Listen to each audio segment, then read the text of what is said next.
नमस्कार दोस्तों, आप देख रहे हैं किसान तक और मैं हूं आपका दोस्त अंकित शर्मा। आज हम यहाँ पहुंचे हैं जुन्नर जिले की जो एक तहसील है यहाँ पर पुणे महाराष्ट्र में, उसके डिंगोरे गांव में। और इस गांव की एक खासियत है कि बीते वर्षों में यहाँ पर पानी की कमी थी, पानी का अभाव था, लेकिन यहाँ के कुछ प्रगतिशील किसानों ने मेहनत मशक्कत करके इस रेतीली ज़मीन को, इस पथरीली ज़मीन को सींचा और यहाँ पर पानी लेकर आए और यहाँ पर अब अच्छी खेती हो रही है। यहाँ पर काफ़ी सारे प्रगतिशील किसान हैं। आप मेरे पीछे देखेंगे कि यहाँ पर प्याज की खेती हो रही है। इस गांव में काफ़ी प्याज की खेती होती है। तो आपने अधिकांश वीडियो देखी होंगी प्याज की खेती कैसे करें, कब करें, क्या क्या इसमें सावधानियां रखनी पड़ती हैं। लेकिन आज हम आपको बताने वाले हैं, एक प्रगतिशील किसान से मिलवाने वाले हैं जो आपको बताएंगे कि आखिर प्याज की खेती करने के लिए शुरुआत कहाँ से होती है, उसका जो बीज होता है उसकी कैसे उसको लगाया जाता है, कैसे उसकी देखभाल की जाती है ताकि फिर आगे आप प्याज की खेती कर सकें। तो हमारे साथ मौजूद हैं प्रगतिशील किसान दत्तात्रेय जी। दत्तात्रेय जी नमस्कार, आपका बहुत बहुत स्वागत है किसान तक पर। नमस्कार, मैं दत्तात्रेय लोहटे, डिंगोरे। मैं यहाँ का फार्मर हूँ। अब देखा है इधर तो सब फैज का खेती होता है डिंगोरा में, और इधर आप आए हैं 400 फुट ऊंचाई में, पहाड़ी में। और हम इधर 4-5 साल से ये कांदे का बीज का खेती कर रहा है, और अच्छा मुनाफा के लिए नहीं, का फार्मर के लिए अच्छा बीज देने के लिए। लेकिन अभी ये कांदा और बीज इसका बहुत नज़दीक का नाता है। बीज अच्छा होएगा तो कांदे की फसल अच्छा होता है, कांदे की कीपिंग कैपेसिटी अच्छा होता है। और बीज सही नहीं होगा तो उसको ऐसा फूल जैसा डेंगड़ा बोलते हैं वो आता है। कांदे की क्वालिटी अच्छी नहीं मिलता है, कलर नहीं मिलता है, पत्ती नहीं मिलता है, तो मार्केट उसको नहीं मिलता है। इसीलिए किसान थोड़ा दिक्कत हो जाता है। अच्छा, एक चीज़ बताइए, ये जो फूल तैयार हुआ है क्या ये प्याज आपने लगाई हुई थी वही पक के तैयार हो गई? क्योंकि अधिकांश जो बीज तैयार होता है उस फसल को पकने दिया जाता है, उसके बाद तैयार होता है। तो इसकी क्या प्रक्रिया रहती है, इसके बारे में हमारे दर्शकों को समझाइए, कैसे बनता है ये बीज? अभी ये बीज ऐसा बनता है, इधर हमारे इधर पूना फुरसुंगी करके एक वैरायटी है, और वो पूना फुरसुंगी पूरा महाराष्ट्र में ओतूर कांदा या पूना फुरसुंगी इस नाम से पहचानता है।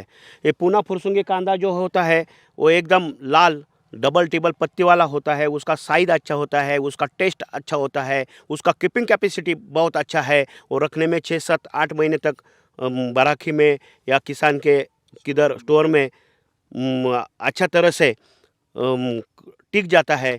और उससे बाद में वो कांदा अच्छा चुन के उसमें से अच्छा अच्छा कांदा एक मोड़ वाला निकाल के उसको अच्छा तरीके से ट्रीटमेंट करके उसको थोड़ा बीज प्रक्रिया में जो कांदा लाना है उसको सीड का जो ट्रीटमेंट होता है, बीज का जो ट्रीटमेंट होता है, वो बुरशीनाशक हो या किनोल फॉस हो, इसमें थोड़ा 20-25 मिनट डुबाना पड़ता है। उसके बाद में वो निकलना पड़ता है और ऐसा खेती में लगा देता है। और उसको लगाने के बाद में भर लगाना पड़ता है, खाद देना पड़ता है। और ये फूल तैयार होने से लिए इसको ज़्यादा से ज़्यादा पहाड़ी एरिया में मधुमक्खी होनी चाहिए, क्योंकि ये पॉलिनेशन जो होता है, जर्मिनेशन का काम जो करते हैं वो मधुमक्खी करती है। और ये मधुमक्खी आपने इलाके में होनी चाहिए। वो नहीं होता है तो उसको बैच पकता नहीं है, बीज कोई आता नहीं है, वो खाली फूल दिखेगा, उसमें कुछ आएगा नहीं, वो सारा के सारा ख़त्म हो जाएगा। और मधुमक्खी का काम क्या है, ये बीज मतलब अंकुर जो होता है, फल बीजांकुर का फलन होता है, वो मधुमक्खी करती है। और सबसे ज़्यादा मधुमक्खी वहाँ होना चाहिए। उसको पेस्टिसाइड नहीं चलता है, उसको दवाई नहीं चलता है, उसको धुआं नहीं चलता है, उसको जलन किधर हुआ तो वो नहीं चलता है। वो अपना अपना काम अपने अपने हिसाब से करती है, बहुत सेंसिटिव होती है।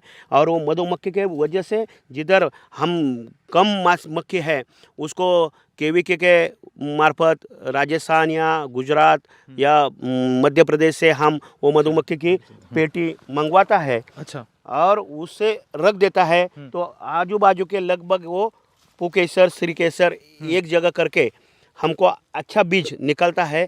ये मधुमक्खी का काम होता है। उसको पेस्टिसाइड में सिर दर्द और इसका बराबर काम नहीं करती है।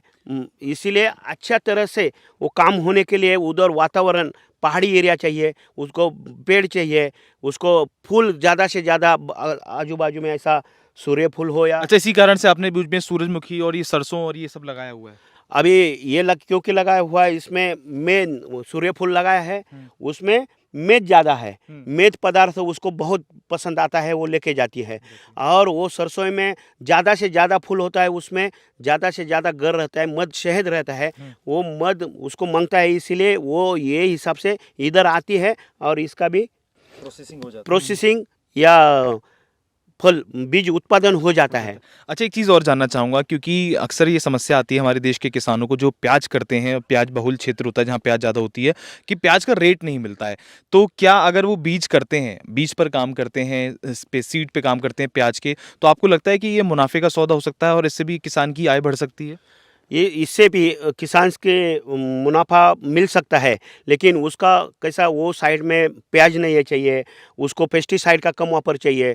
अभी ये कंपनी वाले अलग अलग महाराष्ट्र विदर्भ में लगाने को देते हैं प्याज लेके, और किसान खुद का प्याज नहीं लगाते हैं, कंपनी का लगाते हैं, कंपनी को बेचते हैं, कंपनी को ज़्यादा मुनाफा होता है। किसान ने ये सोचना चाहिए कि अच्छे किसान हो या अच्छी फार्मर प्रोड्यूसर कंपनी हो, वो कोई बीज बनाती है तो उससे पास से लेना चाहिए, गारंटेड बीज लेना चाहिए और फार्मर को ज़्यादा से ज़्यादा मुनाफा देना चाहिए, क्योंकि यहाँ से हमारे फार्मर से बीज कंपनी लेती है और कंपनी पैकिंग करके वही बीज फिर वापस किसानों को देती है और ज़्यादा से ज़्यादा कंपनी मुनाफा कमाती है और फार्मर को कुछ नहीं मिलता है। अच्छा, एक चीज़ और जानना चाहूँगा कि जो बीज तैयार होता है, तो लगभग इसको हम कितने दिन तक सेव रख सकते हैं अपने पास में? ज़्यादा से ज़्यादा इसको 16 से 18 महीना तक है ना अच्छा रहता है। उससे उसके बाद में उसको थोड़ा थोड़ा जर्मिनेशन जो होता है वो कम कम होने लगता है। अभी इसका 80-90 टक्के का जर्मिनेशन होएगा तो अगले साल उसका 70% होएगा, उसके आगे जाएगा तो 60% में आएगा। इसीलिए उसका जर्मिनेशन जो पौधा निकलता है अंकुर, वो तो कम कम हो जाता है, फिर उसका कीपिंग कैपेसिटी और अच्छा तरह का मोड़ है ना उसमें नहीं बनता है, ज़्यादा से ज़्यादा अच्छा पौधा या बीज रोप नहीं बन पाता है। और कोई ऐसी जानकारी जो हमारे दर्शकों को आप देना चाहें प्याज के बीज से संबंधित और इस खेती से संबंधित? वो खेती में अपने जो प्याज लगा है वो अच्छे तरह का है ना बीज होना चाहिए, क्योंकि खेती वाले से ही बीज लेके कंपनी वाले बेचते हैं। वो कंपनी वाले जिधर से लेते हैं उधर से आप बीज लेना चाहिए, उसके पास से अच्छा तरीके सा अपना बीज होता है, वो बीज अच्छा से अच्छा लगाएगा तो अच्छा से अच्छा प्याज प्याज और उत्पादन होगा। और हमारा ये उत्तर कांदे का महाराष्ट्र में बहुत अच्छा रिक्वायरमेंट है, वो अच्छा क्वालिटी का है, वो अच्छा कीपिंग क्वालिटी है। 8-10 महीना भी है ना ये कांदा अपने स्टोरेज में रहता है और किसानों को जब भी बाजार होएगा, मंडी में शॉर्टेज होएगा, तभी अच्छा मुनाफे कर देता है। इसीलिए हमारे इधर का सब फार्मर वो प्याज लगाता है, उसको पूना फुरसुंगी बोलते हैं। अभी ये प्याज हम फार्मर प्रोड्यूसर के कंपनी से अभी किसानों को देने वाला है और थोड़ा थोड़ा उसको भी बोलने वाला है कि अच्छा तरह का बीज लगाओ और अच्छा मुनाफा कमाओ। तो ये थे हमारे साथ प्रगतिशील किसान दत्तात्रेय जी, जिन्होंने प्याज की खेती के साथ साथ प्याज के बीजों पर भी काम कर रहे हैं और प्याज को हम कांदा भी कहते हैं, यहाँ पर महाराष्ट्र में कांदा बोला जाता है। तो आशा करते हैं कि आप भी दत्तात्रेय जी जो ये किसान हैं इनके अनुभव से कुछ सीख लेंगे और आप भी इस तरीके की एक नर्सरी तैयार करेंगे जहाँ पर आप सीड बना सकते हैं, सीड बैंक पर काम कर सकते हैं। और इससे क्या होगा, अगर आप ऐसे किसानों को स्वावलंबी बनाएंगे, ऐसे किसानों से ऐसे बीज खरीदेंगे तो उनको भी कहीं ना कहीं आय होगी। और जो बड़ी बड़ी कंपनियां बन रही हैं और उनको कम मुनाफा होने से बेहतर है कि आप किसी किसान को मुनाफा पहुंचाएं, उसको स्वावलंबी बनाएं। तो बने रहिए हमारे साथ, देखते रहिए किसान तक। अगर आपने हमारे अभी तक यूट्यूब चैनल सब्सक्राइब नहीं किया है तो उसको प्लीज़ सब्सक्राइब करें, बेल नोटिफिकेशन दबा दें और खेती किसानी की अन्य खबरें पढ़ने के लिए आप किसान तक .in पर भी जा सकते हैं। धन्यवाद।